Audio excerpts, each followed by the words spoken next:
JRF NEET paper का सवाल जारी है देश में बवाल। फुल प्रूफ सिस्टम, फिर कैसे होता है पेपर लीक? आज खुली आंख, पहले भी सिस्टम में दिखा है सुराग।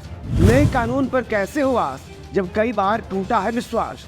देश में नीट परीक्षा के पेपर लीक मामले के बाद जांच और गिरफ्तारी का दौर जारी है। जांच कर रही टीम ने अलग अलग राज्यों से लगभग 25 आरोपियों को गिरफ्तार किया और कई आरोपियों की गिरफ्तारी के लिए छापेमारी भी जारी है। इस मामले में देश ने इस कदर तूल पकड़ लिया है कि देश की प्रमुख जांच एजेंसी सीबीआई को भी अब हस्तक्षेप करना पड़ा है। और तो अब मामले की लीपापोती करने में जुटी केंद्र सरकार और विभाग की कलई तब खुल गई जब केंद्रीय शिक्षा मंत्री धर्मेंद्र प्रधान ने अपने बयानों को बाद में खारिज किया और परीक्षा में गड़बड़ी की बात को स्वीकार किया। लेकिन सबसे बड़ा सवाल ये है कि क्या देश में पहली बार किसी परीक्षा में पेपर लीक की घटना हुई है? जो ऐसे हो हल्ला हो रहा है तो जवाब होगा नहीं, क्योंकि देश में इससे पहले भी नीट समेत कई और भी परीक्षाओं के पेपर लीक हुए हैं। ये बात सरकार भूल गई होगी, लेकिन इसका दर्द समझना हो तो घर से बाहर रहकर परीक्षा की तैयारी कर रहे छात्रों से पूछिए, सब बता देंगे। खैर, शुक्र है देश के आम चुनाव का कि इसी परिस्थितियों के बीच ये पेपर लीक की धंधेबाजी वाला खेल का खेला हो गया और सरकार समेत विपक्ष की आंखें खुल गई और मुद्दा तूल पकड़ लिया।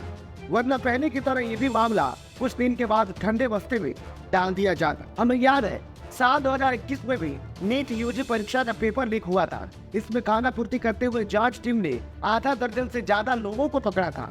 पुलिस की तरफ से बताया गया था कि पेपर 2 बजे शुरू हुआ था, जो कि 2:30 बजे सोशल मीडिया के जरिए बाहर हो गया।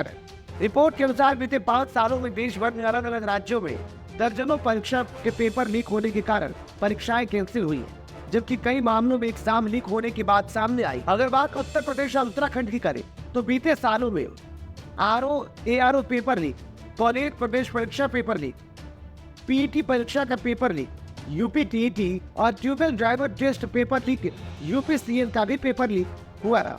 वही पड़ोसी राज्य उत्तराखंड के यूके SSC परीक्षा के पेपर लीक मामले को भला कौन भूल सकता है। वही परीक्षाओं का पेपर लीक के लिए माफियाओं पर बल कहे जाने वाले बिहार और झारखंड में भी इसकी रफ्तार कम नहीं थी।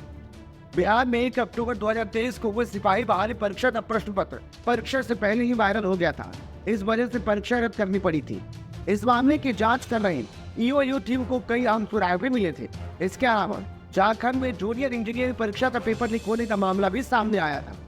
जेईई भर्ती परीक्षा 1562 से अधिक पदों के लिए डिप्लोमा स्तर यानी जूनियर इंजीनियर संयुक्त प्रतियोगी परीक्षा का विज्ञापन दिसंबर 2021 में निकाला गया था। पेपर लीक के कारण परीक्षा रद्द हो गई थी। परीक्षा माफियाओं ने राजस्थान को भी अपने जाल में फंसाने से पीछे नहीं छोड़ा। यहाँ भी कई परीक्षाओं के पेपर लीक हुए हैं। राजस्थान में साल 2019 से औसतन हर साल 3 पेपर लीक हुए, जिसमें 40 लाख छात्र प्रभावित हुए। 26 मामलों में से 14 पिछले 4 वर्षों में हुए, जो प्रदेश में कांग्रेस की सरकार रही। पेपर लीक के कारण ग्रेड 3 लाइब्रेरियन और सब इंस्पेक्टर भर्ती परीक्षा भी रद्द की गई थी। इस पेपर लीक के अलावा भी देश में होने वाली कई परीक्षाएं रद्द हुई है या प्रभावित हुई है, जिसके लिए सिर्फ बीजेपी की सरकार ही नहीं बल्कि कांग्रेस की सरकार भी जिम्मेदार है, जिसके शासनकाल में ऐसी वारदात हुई है, जिसके कारण शिकार देश के गरीब माँ बाप और किसान के बच्चे सफर करते हैं, जो एक फॉर्म भरने और परीक्षा देने जाने वाले खर्च को बचाने के लिए कई रात तक खाना नहीं खाते ताकि पैसा बचे। लेकिन उनकी सारी कोशिशों पर परीक्षा रद्द होने के साथ ही पानी फिर जाता है। हालांकि केंद्र सरकार ने नए और सख्त कानून के साथ ही विपक्ष की एकजुटता से उम्मीद है कि आगे से देश में कोई परीक्षा का पेपर लीक नहीं होगा और ना नौकरियों में धांधली होगी। लेकिन ये सब बातें सपने होंगे या हकीकत से भी इसका वास्ता होगा, ये आने वाले दिन में ही तय होगा, क्योंकि इससे पहले भी सरकार और प्रशासन ने कई बड़े बड़े दावे किए, लेकिन सब ठाक के 3 पात साबित हुए। Team the post.